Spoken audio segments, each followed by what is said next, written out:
मैं आपसे जानना चाहूँगी, जैसे आपने बताया कि आप बॉडी डिटॉक्स पे कार्य करते हैं, कई तरह के मेथड्स आप इनको इसमें इस्तेमाल करते हैं, तो अनीमा के बारे में हमने बहुत सुना है जी। तो किस तरीके से, क्या विधि रहती है अनीमा करने की, और क्या इसे घर पे भी किया जा सकता है? बिल्कुल बहन जी, एनीमा एक्चुअली मेरे मुंह से कम निकलेगा क्योंकि हम इसको संजीवनी कहते हैं। और एक डॉक्टर बीवी चौहान जी हैं, उन्होंने बहुत काम किया इस पे और उन्होंने इसका नाम संजीवनी रख दिया जी। क्योंकि ये नया जन्म हुई थी, बहुत सारे कैंसर तक के साधक ठीक हुए, तो इसको हम संजीवनी बोलते हैं, एनीमा को संजीवनी बोलते हैं। तो मैं अब जब भी संजीवनी बोलूँ तो दर्शकों से निवेदन वो एनीमा ही समझे जी। तो इसका अब कितना बेनिफिट और कितना रोल हमारे जीवन में है, तो अगर आप थोड़ा पीछे मुड़ के देखेंगे तो जो हमारे ऋषि मुनियों के टाइम पर इसको वस्ती क्रिया बोलते थे जी, बस बिल्कुल।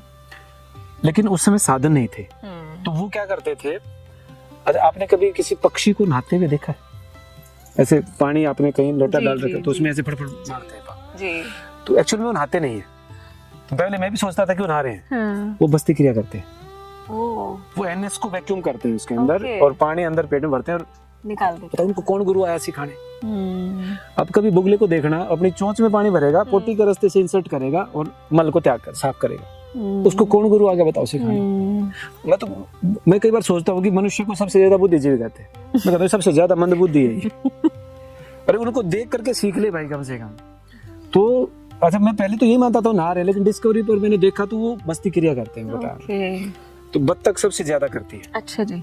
तो ऐसे हमारे जो ऋषि मुनि थे वो पहली बात तो कच्चा खाते थे, ज्यादा मल होता ही नहीं था अंदर, लेकिन फिर भी वो वस्ती क्रिया करते थे। वो या तो तालाब में बैठ जाते थे, खुले तालाब में, या नदी में बैठ गए कपड़े निकाल करके सारे, या किसी टब में बड़े उसमें बैठ के और वैक्यूम करते थे एनएस को ऐसे। ओके। तो वैक्यूम करने से पानी अंदर जाता है और मल को लेकर के बाहर आ जाता है। तो ये थी पहली परंपरा। उसके बाद मेडिकल साइंस डेवलप हुई तो उन्होंने एनीमा की किट बना दी जी। अब उस किट में कई किट 1 लीटर की भी होती हैं, कई 1.5 लीटर की भी होती हैं। तो नॉर्मली हम यूज करते हैं जो नेचुरोपैथी सेंटरों पर भी, या मैं भी जो यूज करता हूँ वो 1.5 लीटर का पोट यूज करता हूँ। तो उस 1.5 लीटर के पोट में उसको भर के हम संजीवनी क्रिया करनी शुरू करते हैं। तो एनएस में पानी जाता है। आपका अधिकार सिर्फ इतना है कि कैथेटर को हाउस में, ये जरूर निवेदन है दर्शकों से कि कोई देख करके करना शुरू करे तो उसमें रबड़ का कैथेटर 12 नंबर कैथेटर आता है वो जरूर लेंगे, क्योंकि जो एनीमा किट के साथ में जो पाइप आता है वो हार्ड प्लास्टिक का पाइप। ओके। अगर उसको रेगुलर यूज करेंगे आप तो एनएस में घाव हो जाएगा। ओके। तो इसलिए उसके आगे आप वो रबड़ का कैथेटर लगा दो, 12 नंबर कैथेटर उसमें बिल्कुल फिट आता है। उस पर ऑयल लगा करके फिर आप उसको इंसर्ट करें और उससे जो है ना आपकी आपने स्विच उसके पास में होता है, स्विच ऑन किया, पानी अंदर जाना शुरू हो जाएगा। आप उस कैथेटर लगभग 1.25 फुट लंबा होता है। अच्छा। तो आप चाहें तो उसको पूरा भी अंदर डाल सकते हैं, क्योंकि हमारी गट जो है वो 6 फुट लंबी होती है। हाँ जी। और 3 उंगली चौड़ी होती है, तो दिक्कत कोई नहीं हमें। तो इजीली आपको जो लगे उस हिसाब से करें। पानी स्विच ऑन करने तक आपका अधिकार है, उसके बाद आपका अधिकार खत्म।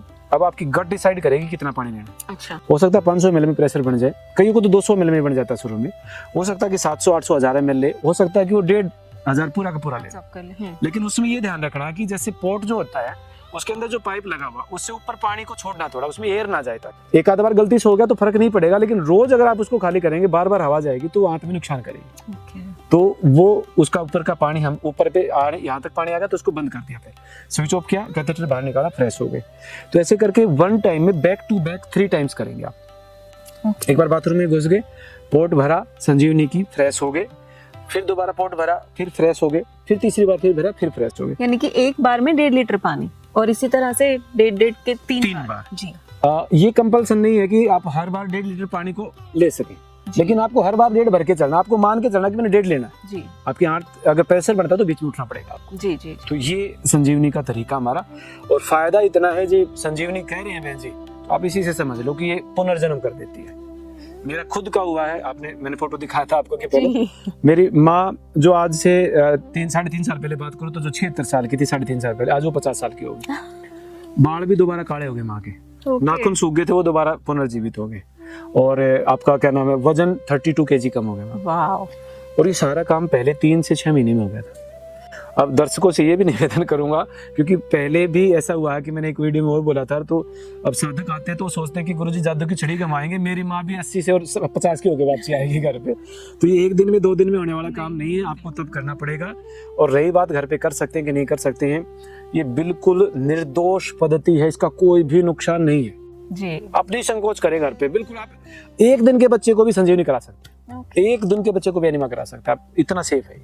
ओके। इसका कोई नुकसान और सिंपल पानी लेना है, कुछ उसमें ऐड हाँ, करना? ये बिल्कुल ध्यान रखने की बात है कि सिंपल पानी लेंगे, उसमें कोई चीज मिलाएं, क्योंकि नेचुरोपैथी सेंटरों पर हम लोग कहीं नींबू के पानी से, कहीं त्रिफले के पानी से, कहीं आंवले के पानी से, कहीं नीम के पानी से अलग अलग करते हैं। लेकिन आपको घर में जो टैप में पानी आ रहा है आपके बाथरूम में, वही पानी लेना, आरओ का पानी भी नहीं लेना। ओके। नॉर्मल जो पानी टैप में है वही बाथरूम का पानी यूज करना है। ठीक है। सर्दियों में उसका टेम्परेचर मेंटेन करने की जरूरत है। गर्मियों में जैसा पानी का टेम्परेचर वैसे रखें, सर्दियों में इसमें चौथा हिस्सा थोड़ा गर्म मिला करके, गुनगुना पानी भी नहीं कहूंगा मैं कि लेना है, जिसको हम एक शब्द यूज करते हैं ठर खुला, मतलब उसकी ठर खोल देनी है।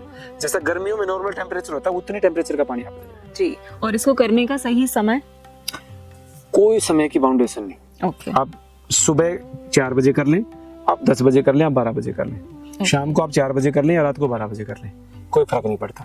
आप खाना खाने से तुरंत पहले कर लें, आप खाना खाने के तुरंत बाद कर लें, आप खाना खाते खाते बीच में छोड़ के जाके करके आ जाए जी। अब आप ये मत बोलना कि गुरुजी ये मत बोलना कि खाते खाते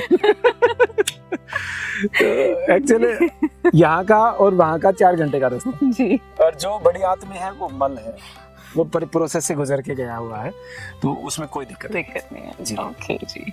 तो इसके कुछ मोटे मोटे बेनिफिट्स भी बता दीजिए। बेनिफिट्स बहन जी, एक्चुअली हम बचपन से एक बात सुनते सुनते बड़े हुए, आपने भी सुनी होगी वही बात कि सब बीमारियों की जड़ पेट।